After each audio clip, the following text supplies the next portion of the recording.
Okay, so we covered quite thoroughly the topic of the Boston Massacre. Um, Now let's look at another pivotal moment that leads up to the Revolution, the Tea Party. The Boston Tea Party is often known of 1773. So here, and also a celebrated moment in history, and I again draw in the contemporary because I just want to point out something. Recently, we've had this kind of emergence of what one could call far right and far left reactions to discontent in the current economic and political fields of American life, right? So right now, Donald Trump is the talk of the town in the Republican world, and Bernie Sanders on the left in the Democratic Party. So we have Bernie Sanders representing growing in popularity to the Democrats' dismay, the establishment Democrats' dismay, and Donald Trump to the established Republicans' dismay. Well, we also had an emergence of what's called the Occupy movement earlier, and people who were occupying Wall Street and disrupting things. And then we also had the emergence of the Tea Party, which obviously named itself after this Tea Party. What's interesting is that, to me, is that the right, the Tea Party established itself as a sort of law-abiding, pristine movement as opposed to the rabble-rousing vandals that you see here. What I'm asking you is this, though. If watching a young person or anybody smashing a bank window and writing "We hate bakers" seems extreme, then why wouldn't this seem extreme? Right? In other words, private property was being destroyed. Okay, not even actually British military symbol, but commerce.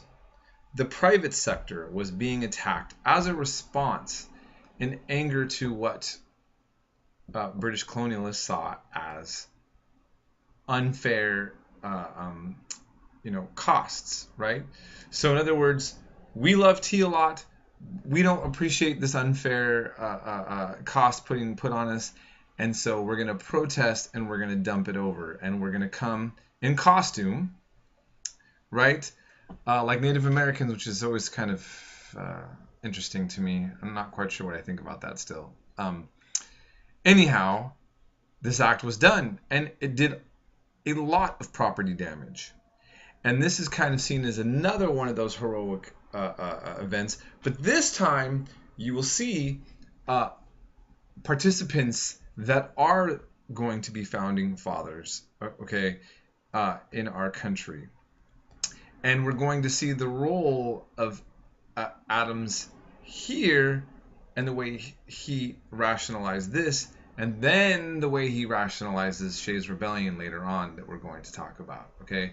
So I mainly just wanted to point this out. Some of the events and more nitty-gritty details about this you'll be reading in the Zen book and your textbook as well, okay?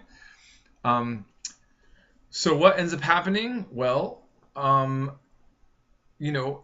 law, when most often what we see, just like any time that there's a riot, are destruction of private property.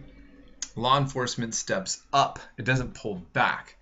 And you see a reaction to this. Obviously the state is going to send a message. But for the colonialists, these laws are going to come in and be viewed as an attack on all of them. Okay? And so you're now going to see elites that are going to get together, the Continental Congress of 1774, 56 delegates from 12 to 13 colonies, and they're going to organize an economic boycott of Great Britain. And they don't really have unanimous sets of ideas.